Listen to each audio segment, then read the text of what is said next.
शुरू है। अभी तक हमने पढ़ा तत्सम और तद्भव, जो कि उत्पत्ति या शोध के आधार पर शब्द के भेद हैं।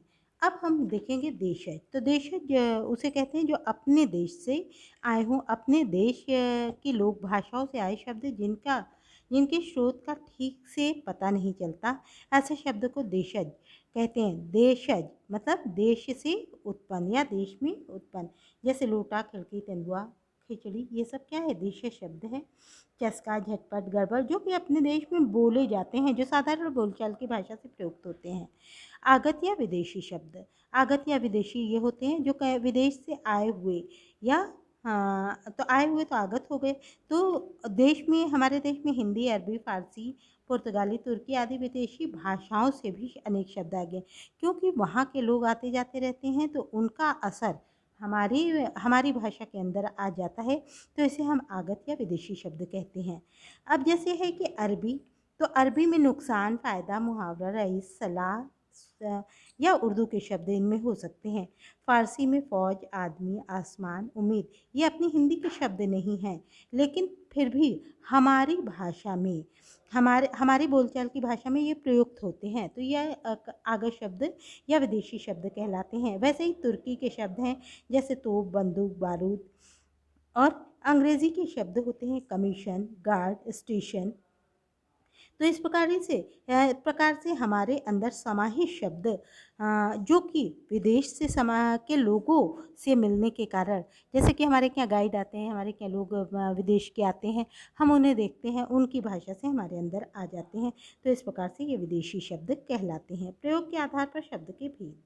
तो प्रयोग के आधार पर शब्द के भेद, इनके काम अलग होते हैं, वाक्य में इनको प्रयोग किया जाता है अलग होते हैं। जैसे आयुष नीली कमीज पहनकर इधर आ रहा है, तो इस प्रकार से ये जैसे दिया गया है, तो आयुष किसी व्यक्ति का नाम, इसलिए संज्ञा का काम कर रहा है। नीली कमीज संज्ञा की विशेषता, इसलिए विशेषण। तो मतलब कि अब है प्रयोग के आधार पर कि कभी कभी हम वाक्य प्रयोग करते हैं, उसमें संज्ञा या विशेषण लेते हैं, सर्वनाम लेते हैं। तो इस प्रकार से वो जिस तरह से आता है, तो हम कह सकते हैं कि प्रयोग के आधार पर 8 वर्गों में बांटा जा सकता है। इसलिए कि हमारे वाक्य में जो जो आएंगे, संज्ञा, सर्वनाम, विशेषण, क्रिया, क्रिया विशेषण, संबंध बोधक, समुच्चय बोधक, विस्मयादि बोधक, तो इस तरह से ये शब्द हमें मिलते हैं। अब है अविकारी शब्द। अब क्या है, विकारी, और ये विकारी शब्द कहलाएंगे। विकार के आधार पर शब्द के दो भेद हुए, विकारी और अविकारी। विकारी शब्द जो कि वाक्य में प्रयोग होने पर लिंग, वचन, कारक, काल आदि के कारण अपना रूप बदलते हैं। जब मतलब कि जैसे लड़का जा रहा है, लड़की जा रही है, ऐसे हो जाता है। तो यह वो देखो, लड़का खेल रहा है, लड़के खेल रहे हैं, इस प्रकार से ये बदल जाता है। अविकारी शब्द वो होता है जो कि अभिप्राय उन शब्दों से होता है जो वाक्य में प्रयोग किए जाने पर लिंग, वचन, कारक, काल आदि के कारण अपना रूप नहीं बदलते, अर्थात हर स्थिति में एक तरह से होते हैं। तो इनमें क्या होता है, कौन कौन से हो सकते हैं, क्रिया विशेषण, संबंध बोधक, समुच्चय बोधक और विस्मयादि बोधक। तो इनको, ये क्रिया विशेषण, संबंध बोधक, समुच्चय बोधक, इन सबों को डिटेल में हम आगे पढ़ेंगे। अब है शब्द के और भी भेद होते हैं, जिनमें कि समूहवाची शब्द होता है।